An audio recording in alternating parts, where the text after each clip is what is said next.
Hello, everyone. Welcome to Diego Knows. I am Diego. And today we are unfortunately still going to talk about And Just Like That, the aftermath, the fallout, the reactions. Okay, we can look back on it now with some distance, some time and distance, and look back at what we experienced, relive the trauma a little bit. And so that's what we're going to do here. Okay, there's been several developments since the show ended. I honestly thought my last review on the show was going to be it. I didn't want to talk about the show anymore unless they did a season two, which has not been greenlight yet, thank God.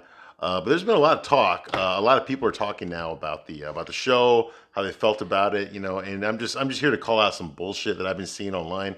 I've bing watching a lot of reviewists on YouTube reviewers, and let me tell you, I think we're all pretty much on agreement about the show. You know what we thought about it. We all pretty much agree on everything from what I've seen so far. Everyone's calling out the bullshit just like I did. The only people that are not calling out the bullshit though are some of these big YouTube channels. Okay, I'm talking like the really big ones, the ones that have like executive producers, shit like that. Okay. There's this one called The Take, which I watched recently, which was basically the title of the year. If you want to watch it yourself, it's what inspired me to do this little episode here. Okay, it's from this a YouTube channel called The Take, and they have a lot of subscribers. They have like 1.5 million subscribers, so it's a big YouTube channel. Okay, and it's created by these two women. I forgot their names, but the episode that I saw was called "And Just Like That: What It Got Right and What It Got Wrong." Okay, and the YouTube channel is called The Take. Okay, so you please feel free to watch it yourself. You want to watch it first, and then watch this. Go right ahead. It's maybe like 26 minutes or something like that, 25 minutes, something like that. Okay, but I watched it, and the shit that they were saying on there just blew my mind. It got me so angry, so fucking angry, that I was like, I cannot let this stand. I cannot just let this be out there and have no rebuttal. I've got to say something about this, okay? These people, I don't think they missed the point of the show. As a matter of fact, I think they do know what the show was about. They do know what the show was trying to say, but I think that a lot of wallets, got filled. I think a lot of, quid pro quos were involved in this. This is the opposite of a hit piece. It's basically a public relations ad for the show. It's basically positive press. Like the producers of the show, they pay a YouTube channel. Hey, we'll give you this and this, this and this. We'll give you access to our actors and stuff. We'll give you, we'll invite you to premieres. But you've got to do a YouTube, since you got so many viewers. You got to do a YouTube episode on how great we are. Okay, we'll do. It's the typical shill stuff. A lot of YouTubers that I watched before that I quit watching them, it's because of that's the number one reason. Is once they fucking start shilling, once they start giving you bullshit reviews because they're getting something out of it, like if they give a negative review to a big company movie, also they're not going to get invited to premieres anymore. They're not going to get invited to the parties anymore. They're not going to get to watch the movies, like 2 weeks before everyone else does, before they release, so they can review it. They're not allowed to do that stuff anymore if they give a negative review. So of course, what else are they going to do? They're going to give a positive review, and I think that's what's happening here. It smells of it. It smells so bad of it. Anyway, so to get along with it, like I said, the name of this episode is called what, and just like that, what it got right and what it got wrong in parentheses. All right. So basically, what they're talking about here is it was the most streamed show when it premiered on December 9th of 2021. Okay, pretty much no one likes Miranda. So some of the stuff they actually agree with us, and I think they were doing that just to bait us to watch this episode, to be like, oh yeah, here's this big YouTube channel, and they're believing the same stuff that we're believing. The show sucks, right? So they kind of get you with that, all right? We're on your side, and then they spring you the bullshit, all right? So okay, Shay, they say that Shay is the guide to wokeness on the show. Like why the fuck do we need a guide to wokeness? Can't you do a show about older women in their 50s? Without having it to be woke? Does woke need to be such a central theme like it was in the show? It was basically a fifth character, the wokeness of the show. If it wasn't the whole show, it was definitely a main character. They replaced Samantha with an ideology, okay, with identity politics, and they're saying that Shay was the woke factor in the show. She was our guide, our introduction to wokeness, the one that explains to you what wokeness is, no Samantha, so they replaced it with Shay. And rediscovering their mojo, rediscovering their mojo. Rediscovering their mojo. No, they didn't rediscover their mojo. Okay. They mentioned that Samantha was 40% of all the sex scenes were Samantha. She had the most sexual partners out of all the girls on the show. Now everyone is having less sex. The only sex that we see are from side characters, and I'm not counting that Thing and Miranda. I'm talking about Brady and his underage girlfriend. There's Nia and her husband Andre. You know, and who else? I think that was it. I think that was. I mean, Seema, but like we didn't really see them having sex. We saw them like about to have sex or after sex, but we didn't see them having sex. And that's all I want to talk about as far as the sex goes. Okay, so they're shocked that Charlotte blew Harry. Like they can remember that. Like you still blow Harry? You still blow Harry? Remember that? Okay, so nobody's having sex except for Charlotte, and the other girls are shocked that Charlotte's still having sex. So it's like a big revelation. Like, oh my God, you're having sex still? What's wrong with you? And I agree with that. Yeah, that was definitely a big part of it. The show was called Sex in the City, and now nobody's really having sex. So yeah, I can understand they're all old now. I'm sorry, but they're older. Okay. The shared themes, on Sex in the City. Like, when I do my reviews on the old show, there's a theme to each episode. It's the sentence that Carrie types out in every episode, and that's basically what the episode is about. It's four different perspectives of the same theme. Through four different women with four different personalities. The success of the show, the success of Sex and the City, was you had these four women who all of them are straight, okay, but they all have different personalities. And they all go about things a different way, not the wrong way. But what the real killer here, I think the reason Sex and the City was so popular was because all women are those four women on the show to different degrees. Charlotte's the girly girl. Miranda's the cynical bitch. Carrie's the hopeless romantic. With anxiety disorder, and of course Samantha's the whore. She's a slut. So all women are aspects of all four girls to different degrees. So when you see Carrie handle the situation, that part of the part of the females that watch the show, the part of the women that are watching the show, it's like, okay, well, how does my romantic, quirky side handle it, or how does my girly side handle it, Charlotte? How's my slutty, dirty side handle it, Samantha? How's my cynical, men are all assholes side of me handle it? My feminist side of me handle it? Oh, that's Miranda. So all women could relate to all four of the girls because each woman has aspects of all four of those women. You see, they're basically four aspects of one woman. Okay, that's the success of the show. It's a brilliant idea. I've said it before. It's a brilliant idea. Okay, now what do we have to relatable to? Now we've got three women instead of four. We've got a housewife, a rich housewife with bratty kids. We've got a widow, who's trying to figure out how to live alone. And then we've got an ugly woman who all of a sudden realized yesterday that she's a lesbian. At the age of 55, she realizes she's a lesbian. So now she's into ugly women. Okay, where's the relatability? Okay, how do these three women, how do like your typical average woman watching the show, in her 50s, how does she relate to those three aspects of her personality? Does she even have all three of those personality aspects? So she has a lesbian side, she has a widow side, and she has I'm a mom whose kids tell me what to do side. Okay, is there really any relatability anymore? No. I mean, there could be a little bit there, but you're not fully fleshed. It's not a complete woman without the four. Okay, and it's just not there. Okay, even I caught that early on. Like, oh my God, how do you relate to this? I could relate to the original Sex and the City, not because I'm a woman or anything, but because I can understand that. Okay, all women I've seen it. I've dated women like this. Okay, all women have different aspects of all four of these women mixed up inside of them. Some of them are a little bit more like Carrie, some of them are a little bit more like Samantha, some are a little bit more like Miranda. Okay, but all of them have all four of them inside of them. Okay, there's no relatability here with these women. Okay, I mean, how many women? I mean, God forbid if you lost your spouse, like I did, and can you relate to what she's going through, or are you watching the show with your spouse? Okay, so you can't really relate to it if you are, are you do your kids tell you what to do? Do you have no discipline for them at all? Do you? Like if you don't, then you can't relate to Charlotte. Okay. Did you leave your husband for a woman? Did you do that? Okay, well if you didn't, then you can't really relate to Miranda. So who do you got to relate to here? Exactly. That's the problem with the show.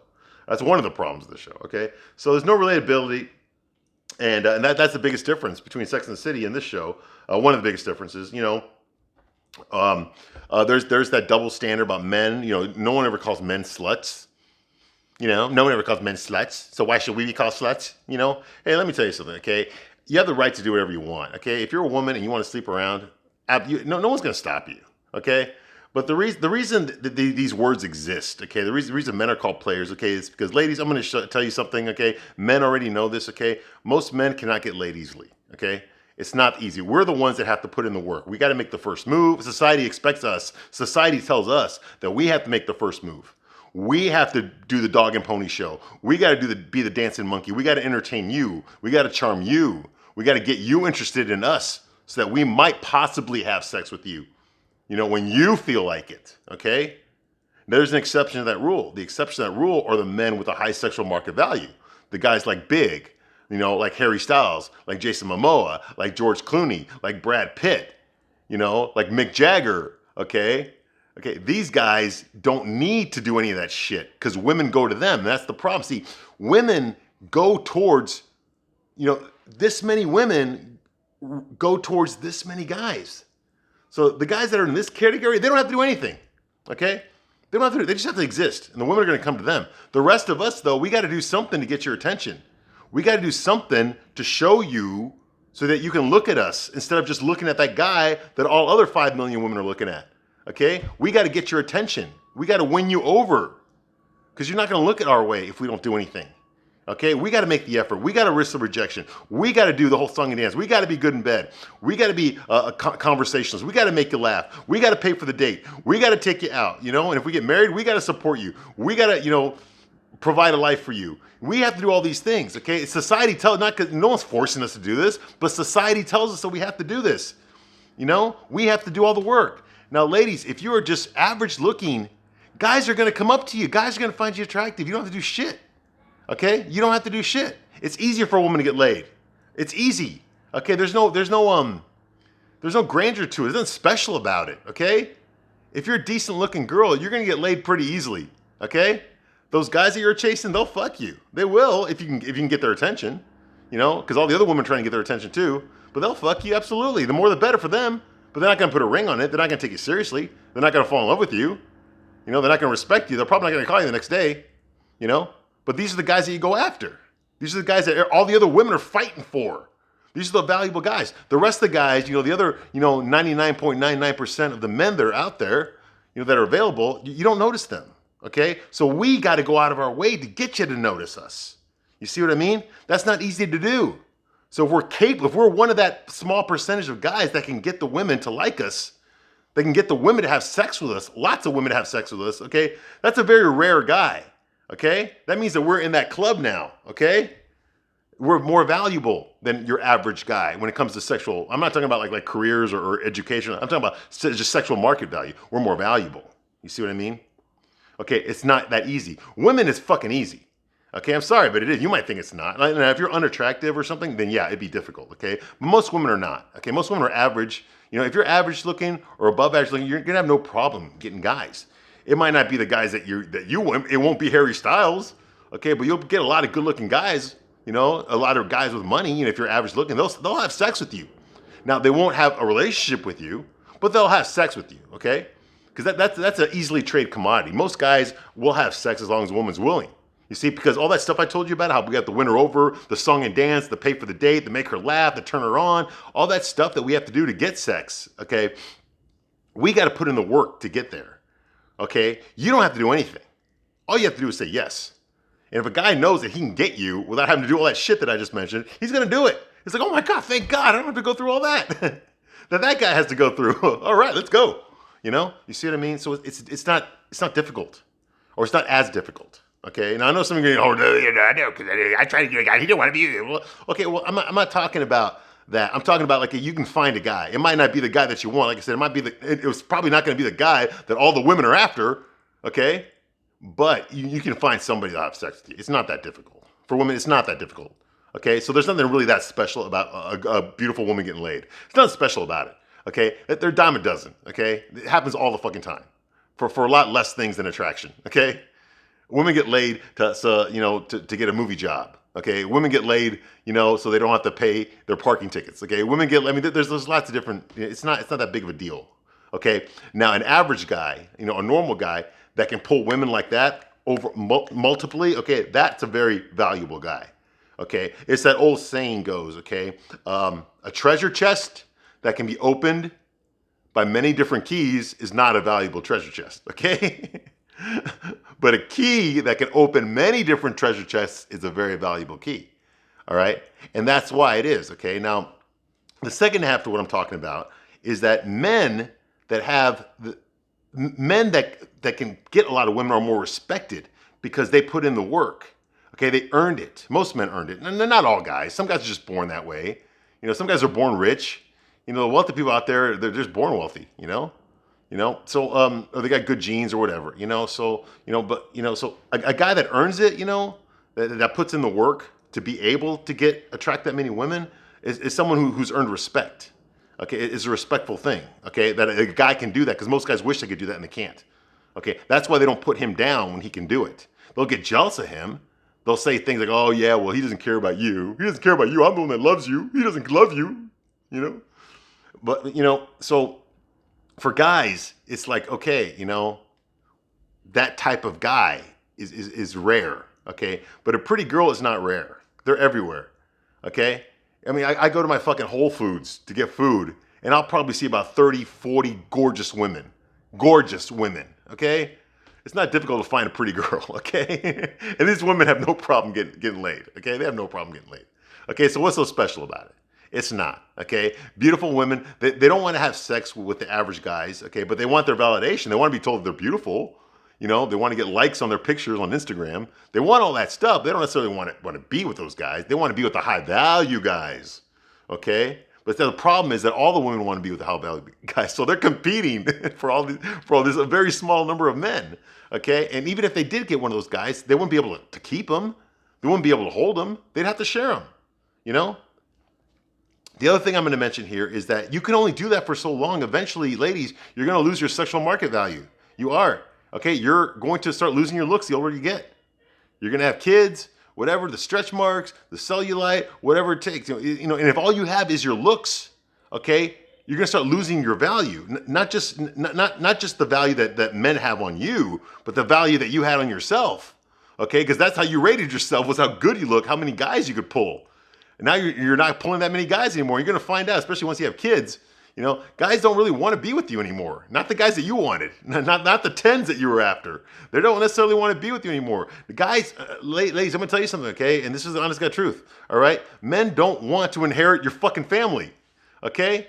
Your boyfriend, most guys don't want to get with you and then have to raise your kids too. Another man's kids. They don't want that. Okay, the guys that do want that are the guys that can't get, the Pamela Anderson in her prime. So they got to settle with Pamela Anderson like now, okay? You see what I mean? I know it sounds bad, but hey, whoever said dating was fair, I mean, the same thing happens to us all the time. You get a guy who's wealthy but average looking, and then you get a guy who's wealthy but good looking. Who's she gonna pick? She's gonna pick the good looking guy. It's like the guys that are nice and honest, and care about you, legitimately care about you. You don't want them. You want the asshole. The guy that fucks all night, fucks a lot of women because all the women want him, which makes him more valuable to you than the guy that actually gives a shit about you. You see? So it's not fair all the way around. From all directions, it's not fair, okay? But that's just the way it is, I don't make the rules, and I just play by them, I'm just observing them and telling you this is what it is, if you're going to get all your sexual morality from TV shows and movies, you're fucked up, okay? Because they're not going to tell you the truth, okay? You got to read in between the lines, okay? A lot of these chick shows, and dating movies and stuff are all about like sexual attraction. How do you attract somebody? Okay, if you want to know what works on how to attract somebody, okay, don't watch movies, don't watch TV shows. Okay, look out your fucking window. Look at the beautiful women. What kind of guys are they with? Okay, look at the guys. What kind of women are they with? Okay, that'll tell you everything you want to know. Just pay attention to what's happening in real life. Don't pay attention to what's happening in the TV shows. That's all bullshit. Okay. Anyway, that's a rant, but I'm bringing it up there. Okay. The other biggest problem that I had with this show, with this YouTube thing here, the take that they did is they're trying to explain Miranda. They said they were disappointed in Miranda too. Okay, but it wasn't because she fucked up her family. She left Steve, who's the best thing that ever happened to her. It wasn't that she gave up on her career, that she had sex with an ugly fucking thing.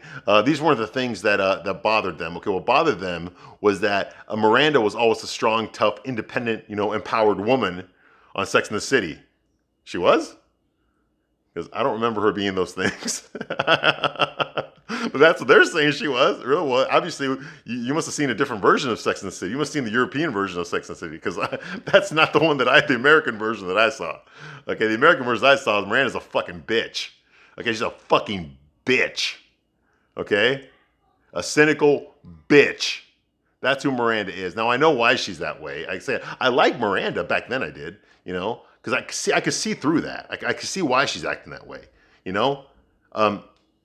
she underplayed it, which is the way you're supposed to do it, So I knew why she was acting that way. Okay, I didn't really hate her for being that way. I understood why she's overcompensating for something, So I understood her character, and I could understand because she's relatable.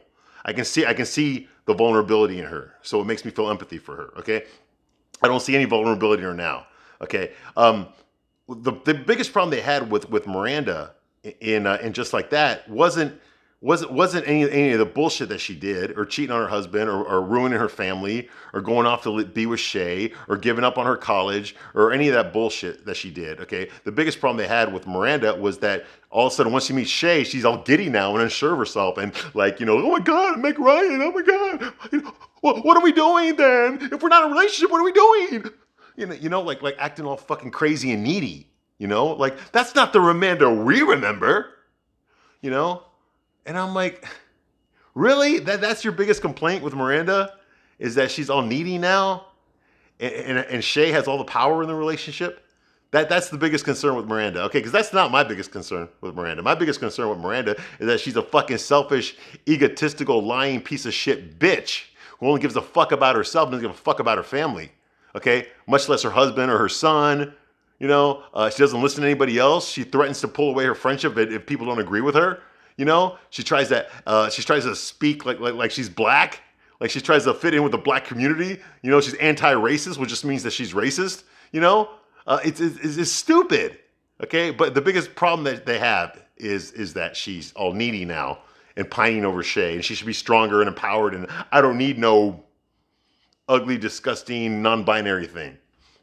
Instead of saying I don't need no man. Really, that's the problem they had with Miranda, huh? That's why they're giving it a thumbs down, because of that. Everything else was okay. Everything else about her was fine. Just that. That's the thing, is that she came across as weak and needy. Yeah. Sorry, I'm not buying that shit. Okay. The realism and the cynicism is gone with Miranda, right? This is just a load of bullshit. That's not the problem with the show, okay?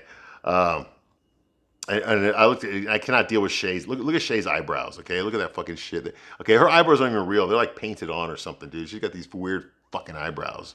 She's like a cross between Ursula from The Little Mermaid and fucking and Jordan Knight from fucking New Kids on the Block, dude. It's disgusting. It's disgusting. She's disgusting. She's disgusting. Maybe she's a nice person outside of there, but her character is disgusting. I saw a picture of her like maybe 10 years from 10 years ago, where she actually looked like a woman. I guess she was on Grey's Anatomy or some show. I never watched that fucking show, but she actually looked like a woman, and now she's pulled like a fucking Demi Lovato, and she's all like fucking non-binary and ugly, which is just an excuse for now I can look ugly. Now I don't have to shave my armpits, and it's really sad, because I've seen what happens, when women do this to themselves. I've seen it. They go from being feminine to being this, and they don't end up feeling better. Okay, the only reason people like that are doing this in Hollywood is because they're being what do you call it? They're being supported. They're being by other Hollywood elites that are pushing this narrative. Casting directors, actors, producers, they're all telling them, yeah, do it, we'll support you 100%. They would never support them when they were acting like normal women. But, they do this shit to themselves. They get the piercings, the tattoos, the green hair, the buzz cut. They start saying that they're, they gain weight, they get piercings. They start saying that they're non-binary, and then now they're bisexual. And, once they're doing that, now all of a sudden they're getting all these accolades. and support, and maybe some more casting jobs, some more acting jobs, which obviously is working, basically doing like what Demi Lovato did, okay? And this is just bullshit. This is just fucking, we can see right through it. But these people have mental illness. I memean, they do. I'm sorry, they do. This is a mental illness. If you're going to do this to yourself just to get attention, there's something wrong with you to begin with, okay? Yeah, it's sad. It's sad to see what happens. And unfortunately, I've seen this happen, okay? And I've known people that have done this. And I know several people, I knew several people that did this, and they're not alive anymore, okay? They passed away, because this didn't solve their problem. This didn't solve their neurosis, This was just a plea for attention, and and all attention like fades, Everyone's looking at you one day, the next day they're all looking at something else, and a lot of people can't handle that when that's all they have is the attention and validation of other people. When that's all they have and they don't have it anymore, what else is there worth living for, It's a sad way to live. It's a sad way to think, and I had nothing but empathy for these people. I'm not trying to put them down. Okay, I'm not trying to put down Shay or her name Sarah Ramirez or even Demi Lovato. I just think they have a lot of problems, that they need help for. And this isn't the help. You don't encourage this kind of behavior. If someone has schizophrenia and they hear voices, you don't go up to them and say like, hey, I hear the voices too. Yeah, I know where they are too. You don't do. That's not how you treat someone like that. And pandering to this type of thing it's not sending a good message. It's sending a thing that mental illness it's no longer something that needs to be treated. It's something that needs to be paraded, and it shouldn't be. It's not. It's an illness. You don't parade cancer. You don't parade meningitis. You don't parade that stuff. I mean, people with breast cancer, you raise awareness so you can get money for it, to treat it, to find a cure for it. Okay, it's not something that you parade to show how proud you are of it. It's not, it's just sad. Okay. They call Shay's the liberator. Shay's the one that liberated Miranda, like her, I guess her marriage life, was it's just not accepting married life is what makes her strong. Miranda refused her married life. That's what makes her a strong, empowered woman. It's because she took the traditional, patriarchal marriage model and threw it away to be her own woman. That makes her a hero. Yeah, fuck all the damage that she did. She broke up her family. She broke her husband's heart completely. Now he's fucked up psychologically. I don't know how he's gonna fucking recover because he was a good guy. Her son Brady doesn't give a shit. I don't know which is worse, what she did to Brady or the fact that he doesn't give a shit. That his mom destroyed his father, and he's not even saying anything about it. He's more concerned with his mother's hair color than with how his dad is doing, or what his mom is doing. That's fucking sad. And she lets him underage have sex with his underage girlfriend in the house and doesn't say shit about it, but she'll yell at him for fucking smoking weed. This is all sorts of fucked up, And don't even get me started on Charlotte's kids. Oh my God. So no, that's not the problem. Isn't that she's also needy and insecure because of Shay? The problem is she's fucked up her life. She's fucking up her life, and everyone's encouraging. No one's doing anything about it. No one's trying to steer her the right way. Everyone's afraid to say anything to her. That's bullshit. She get me on that show. I'd say something to her. But anyway, so we never for one of the things that they talked about with Carrie is they said that Carrie we always saw Carrie depending on Big. Ever since the first episode of Sex and the City, her thoughts have always been focused on Big, especially when he's not around. Like basically the entire series, Sex and the City, and the movies was about her relationship with Big, or her not, and there's parts where she wasn't with Big. Her non-relationship with Big. Big was always in the background, even when he wasn't there. Like even when she had other boyfriends, Big was always in the back of her mind. Okay, so now they killed him off in the first episode to see. Okay, let's find out who Carrie really is without Big. Let's not focus so much on her husband. Okay, get rid of the fucking penis. We don't want the penis here unless it's with another penis. Okay, and it's not. So let's not talk about the penis. Okay, we don't need to see penises and vaginas together. It's disgusting. Okay, we need to see what Carrie does without that penis around to boss her around and tell her what to do. And tell her, what her life is worth. We don't need that. Thank God he's gone. That kind of fucking attitude. Just like, oh, fuck you. Fuck you. And they had to take Peloton down with him. That's fucked up. So, and that's what Michael Patrick King is trying to do. Okay. And now they're also trying to apologize for the show. Well, not apologize. They're trying to explain the show. They said that HBO says that it's got the highest viewership they've ever had. Well, if you look on HBO Max, there was nothing else competing against it that week when it first premiered. Okay, HBO Max has only been around since May of last year. Okay, so it hasn't been around very long. It hasn't been a year yet. Okay, so they haven't really, they jumped the gun on HBO Max because of the pandemic. Okay, so they didn't really have all these shows ready to go. Okay, but the pandemic happened when it happened, so they had to put something on the air. So they had to start making shit real fast. That's how we got like stuff like the Zack Snyder Justice League cut. Because that was already made. All they had to do was do some editing on it, and then they could release that. Because that had already been shot. So it's just stupid shit like that. And now this, and just like that. So they rushed this shit out too fast. And Michael Patrick King, he's saying like, we need to see Carrie without her dependence on Big for a change, and they're saying that, that the HBO said that they are aware that that the show's been highly panned by critics and viewers, but they said, it said like, because you said, like, you know what, the viewership is so great on the show that perhaps the dramatic quality isn't the most important part. They actually said that. HBO said that. They said dramatic quality is not the most important part. Okay, the most important part is that everybody's watching the show and everybody's talking about it. So yeah, so basically they're saying, yeah, the show's a piece of shit. We thought you would like it, but you don't like it, so you don't agree with us, So fuck all of you. Okay, the bottom line is y'all watched it and y'all are talking about it, so our job is done. We succeeded. Okay, our job was never to give you a quality show with characters that you love and respect. No, our job was to get your attention and to get you talking about it. Okay, that's our job, and we succeeded. So fuck all of you. Season 2's coming. That's basically what they're saying. And, and the last thing I'm going to say about this is that this thing with these shills here, they're talking about how, Miranda is finally doing what she wants to do. She's following her heart for the first time in her life, So all the other fucking 55 years of her life was nothing. This is what's important, is that she's finally going to throw everything away, her life away, and go off to be with Shay.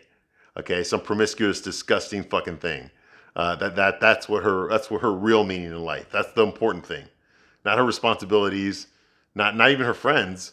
It's this. Okay, yeah. I'm sorry. I'm not gonna champion that. I'm not gonna cheerlead that at all. Miranda is a piece of shit. She's a piece of shit person, and the fact that she's written that way and that the writers of the show don't realize it, they see her as the hero, as the empowering hero, instead of the villain. That's sad. Okay, that's like, okay, you guys fucks don't know what the fuck you're doing. I want Kim Cattrall back. Get her ass back over here. I don't care how much money you got to pay her. Get her fucking ass back over here and whip these women into fucking shape. Okay, just have Kim Cattrall, have Samantha just handle everything. Have her fucking raise Charlotte's daughters. Okay, have her kick fucking SJP's ass into Carrie into fucking Dayton again, a real man this time. And fucking just get fucking rid of Miranda. Fuck Steve. Have her fuck Steve. Have Samantha be the new stepmom for Brady. And get Miranda the fuck out of there. Have her fucking go on a cruise with Shay and the fucking ship sinks. All right, that'd be awesome. That's how I like it. Okay, so enough of that. Yeah, I just had to talk about this because it pissed me off when I saw the YouTube video. I know other people have been talking about it. I know Megan Fox has been talking about it. She's great. The Real Housewives have been talking. The Real Housewives recaps, they've been talking about it. They're awesome too. So yeah. So I'm glad the show's finally over. But please don't tell me, if you're out there, some YouTube channel out there, and you're telling me the show was excellent, it was great because Miranda is an empowering woman. She's chasing her happiness, which is what every woman's supposed to do. Fuck you. Okay, that's not how life works. Okay. Okay, there's a cause and there's effect. Okay, for every action, there's a reaction. You don't get to fucking just do whatever the fuck you want and not have any consequences. Okay, there's consequences for everything. Okay, and the fact that they wrote Miranda with no consequences is not very relatable, not very realistic. Okay, and it makes a piece of shit storytelling. And same thing with Charlotte. You know, I mean, she's got her kids are telling her what to do. Their biggest thing with Charlotte, they're parading Charlotte on here, is because like unlike on Sex and the City, whenever she fucked a guy and didn't like him, she just got rid of him. And the next episode she fucked a different guy, right? Well, since her children are causing her the stress now, not a guy, it's her children, that she can't just fucking get rid of them and get a new kids next episode. She can't do that, and she has to actually accept them. So that makes her a better person, right? Accepting them is not the same thing as fucking letting them do whatever the fuck they want. That's not the same thing, but this YouTube shill channel is telling you it is the same thing.